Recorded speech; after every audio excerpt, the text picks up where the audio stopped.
Witam Was serdecznie. Dzisiaj pokażę Wam Sony Ericssona W395. Pokażę Wam również demontaż i montaż tego telefoniku. Jest to, widzicie, telefon wysuwany.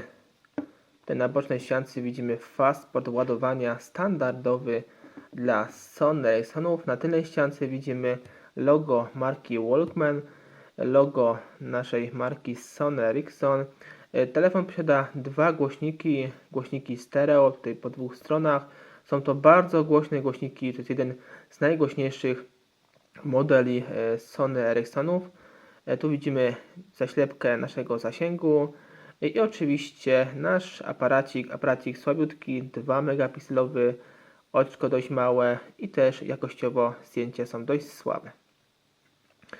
Na drugiej bocznej ściance widzimy spust aparatu. Tu w tym przypadku nie ma autofokusa niestety. Sobie później zobaczymy, potestujemy nasz aparacik i dwa klawisze tutaj boczne ściszania i pogłaszania i pewnie zmniejszania i zwiększania naszych zdjęć, co później sobie to sprawdzimy. I jeszcze wyżej widzimy otwory na naszą smycz, tutaj w tych miejscach. U samej góry widzimy tutaj wejście na kartę pamięci. Kartę pamięci oczywiście obsługuje M2 do 2 GB. 4 GB testowałem i też bez problemu sobie ten telefon radzi. Oczywiście musi być pamięć niezapełniona w tym przypadku. I tu na przodzie widzimy tylko nasze otwory, tutaj na głośniczek od rozmów oczywiście, wyświetlacz i klawisze funkcyjne. I tak ten telefon się prezentuje. Teraz sobie przejdziemy dalej i zobaczymy pod naszą klapką baterii naszą oryginalną baterię. Bateria to oczywiście BST33. Jest to oczywiście oryginalna bateria w tym telefonie, jaką producent nam tutaj wrzucił, i rok produkcji tego telefonu to 2009, 42 tydzień. No i bateria została wyprodukowana w Chinach. I jedziemy pod nalepką. I tu widzimy markę Sony Ericsson W395, wyprodukowany w Chinach. I tutaj e-mail, i jeszcze rok produkcji tego telefonu to 2009, 36 tydzień. I teraz sobie telefon uruchomimy i sprawdzimy sobie jego funkcje, menu i jego podstawowe tutaj wszystkie opcje. Od razu mówię, że telefon jest ma bardzo szybki soft, bardzo płynny. Zobaczcie sobie, jak szybko, widzicie, jak bardzo szybko nam się loguje do menu. Ekspresowo, tutaj bez żadnych przycięć. Ja w moim przypadku mam z angielskim menu, bo jeszcze nie dograłem sobie softu, ale bez problemu oczywiście sobie posprawdzamy wszystko, bo jest to banalnie proste, jak w większości Soniaków. I tu widzimy, zobaczcie sobie, jaki on jest szybki, w ogóle bez żadnych zacięć, pomimo że dopiero co go włączyłem, jak szybko bardzo funkcjonuje, naprawdę ekspresowo. My sobie przejdziemy od razu tutaj do naszych plików i sprawdzimy sobie głośność na naszych głośnikach stereo w tym telefonie. Naprawdę głośniki ma naprawdę mega, bardzo głośne. Za chwilę sobie zobaczycie na naszych utworach muzycznych.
I ostatni dzwonek, oczywiście popularny najbardziej.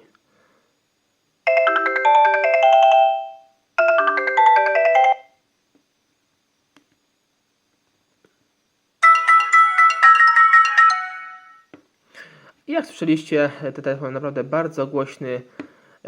Polecam go z tego względu, że naprawdę jest bardzo głośny. I jeszcze jedna kwestia, i bardzo prędki, bardzo szybki. W ogóle bez zacięć praktycznie w tym telefonie. Jedyny minus w tym telefonie to bardzo słaba taśma. Niestety bardzo szybko nam tutaj się wykańcza. Dlatego go nie polecam, bo jeśli chodzi o długowieczność, bo naprawdę bardzo dość szybko właśnie ta taśma się zużywa. No chyba że sobie ją tam popklejamy w środku, wzmocnimy, to może nam troszkę dłużej taka taśma da radę wytrzymać. Zobaczymy sobie teraz w naszych innych opcjach. Tu mamy oczywiście nasze alarmy, budzik, aplikacje, kalkulator, minutnik, stoper, notatniki, no i kalkulator oczywiście, jak wcześniej wspomniałem. Przechodzimy sobie dalej. Tutaj mamy gry. Track ID, jak wspomniałem wcześniej, służy do nagrywania dźwięku, którym w ogóle nie znamy i wyszukuje nam wykonawcę i utwór tego dźwięku, video player, no i nagrywaj dźwięk jak w większości telefonów. Radio FM, odtwarzacz tutaj multimedialny. Tak on wygląda w tym telefoniku. Nie ma nic tutaj dograne, więc nie pokażę Wam. W ustawieniach mamy oczywiście podobne funkcje jak w innych Soniakach. Tu mamy wyświetlacza, profile i tak dalej. Oczywiście możemy zrobić hard reset, przywrócić ustawienia fabryczne w tym telefoniku. Przejdziemy sobie teraz do naszego aparatu i sprawdzimy jego jakość. Tu musimy ustawić sobie, chyba już ustawione jest, zobaczymy.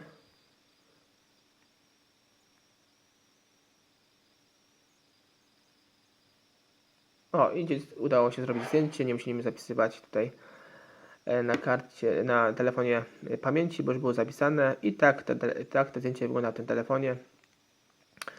No nie ma opcji powiększania, widzimy jednak te klawisze tylko działają do pogłaszania i pociszania.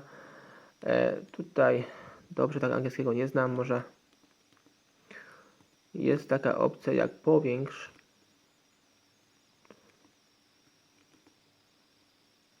A mniejsza z tym, no widzimy, że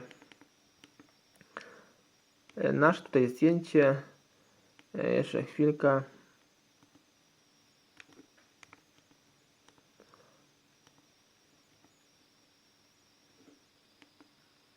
Tak tu mniej więcej to zdjęcie wygląda.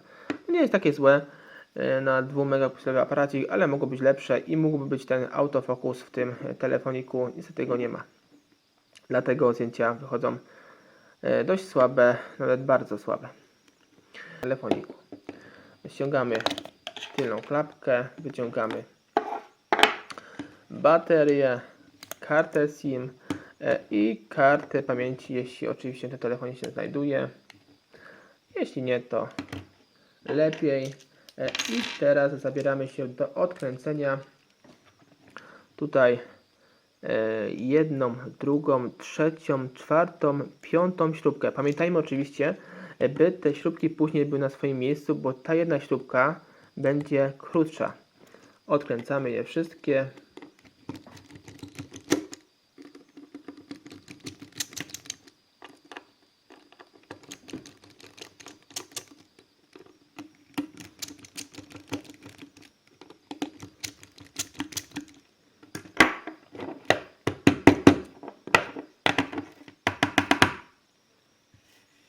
Trzy już nam wyszły, no wszystkie już nam wyszły, fajnie wyskoczyły i mamy teraz śrubki odkręcone i teraz tutaj odłączamy, robimy to delikatnie, dlatego by nie uszkodzić tutaj naszej taśmy tutaj głównej.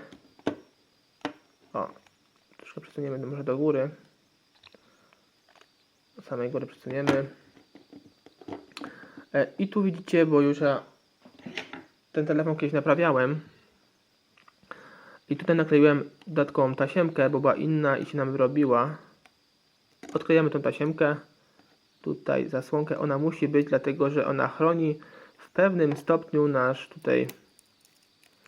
naszą tasiemkę główną. Bez niej ona się szybciej jeszcze uszkadza. I tutaj odłączamy taśmę tutaj przód od tyłu. Jak widzicie, ja mam długie paznokcie właśnie po to, by tutaj precyzyjnie wszystko odłączać. One są bardzo przydatne naprawdę, jeśli chodzi o elektronikę, o demontaż i montaż takich właśnie mini rzeczy. I teraz zajmiemy się tutaj demontażem przodu. W tym przypadku tutaj z tyłu nie odklejamy, tu nie ma żadnych tutaj śrubek, tylko podwadzamy tutaj ramkę takim płaskim narzędziem bądź innym płaskim plastikiem tutaj od samego dołu. Robimy to delikatnie, bo może nam tutaj się uszkodzić, odprysnąć farba i stracimy tutaj urok tego telefonu, bo naprawdę w tym przypadku ta farba dość chce tutaj nam odprysnąć i ramka odkręcona. I teraz odkręcamy nasze 1, 2, 3, 4, 5, 6 śrubek. To są wszystkie śrubki podobne jak wcześniej, krzyżakowe. I odkręcamy te wszystkie śrubki.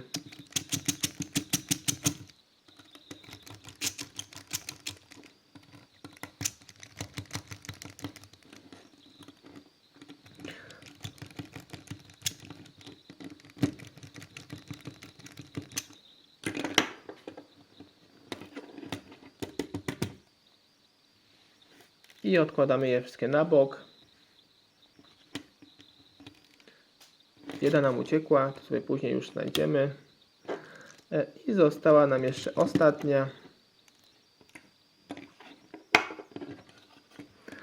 I teraz podwadzamy tą całą ramkę, ale z drugiej strony tu mamy zaczaski, tu i tu. 4. Jak widzicie, pazurki mi się sprawdzają. Podwadzam tu jedną, drugą, trzecią i czwartą. I ramkę odkładamy tutaj wraz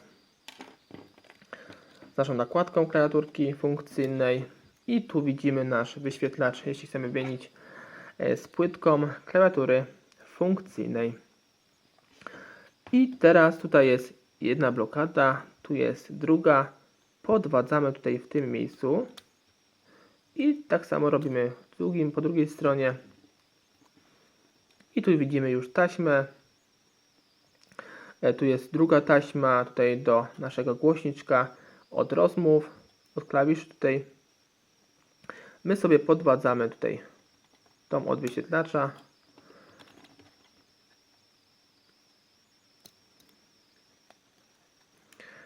I teraz jeśli chcemy nasz wyświetlacz tutaj wymontować, to pamiętajcie o tym, że przeważnie w każdym telefonie są specjalne jakieś otwory czy coś w tym stylu, żeby nie uszkodzić naszego wyświetlacza. W tym przypadku widzimy, że tutaj w tych miejscach dwóch podwadzamy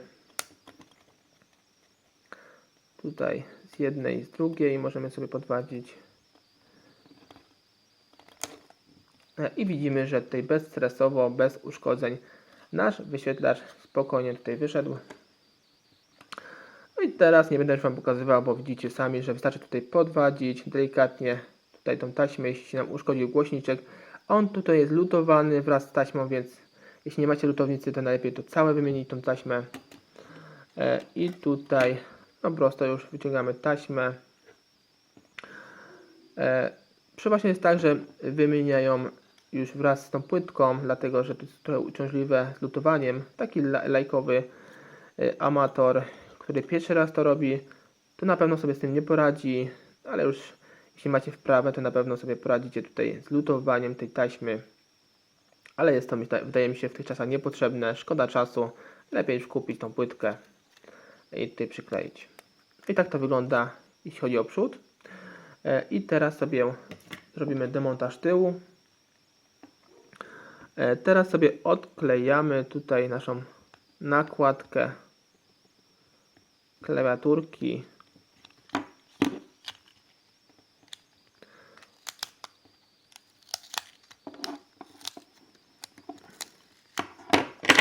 Odklejamy nakładkę tej klawiaturki numerycznej. I tu mamy, widzimy jedną, drugą, trzecią i czwartą śrubkę.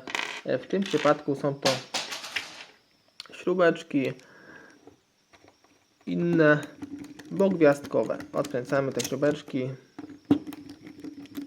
One są dość ciężkie tutaj do odkręcenia. Także takim małym śrubokrętem raczej sobie nie poradzicie. Lepiej mieć taki właśnie jak ja. Długi i dość ciężki. Wtedy moment obrotowy zawsze jest tutaj silniejszy. I odkładamy sobie te śrubki na bok.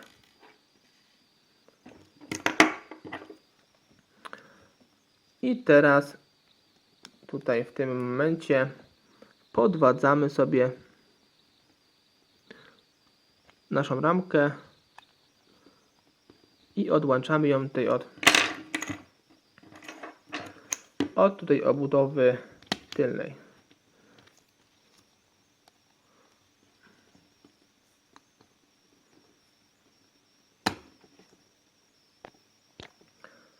Najlepiej sobie zacznijcie tutaj od klawiszy bocznych, bo wtedy zawsze będzie Wam po prostu lżej. I tu pamiętajcie o tym klawiszu, o tej tutaj zasłonce, zaślepce karty pamięci, by Wam po prostu później nie zapomnieć. I tu odkładamy ramkę. I tu już mamy płytę główną. Płytę sobie podwadzamy. I tak wygląda prawidłowy demontaż tego telefonu. I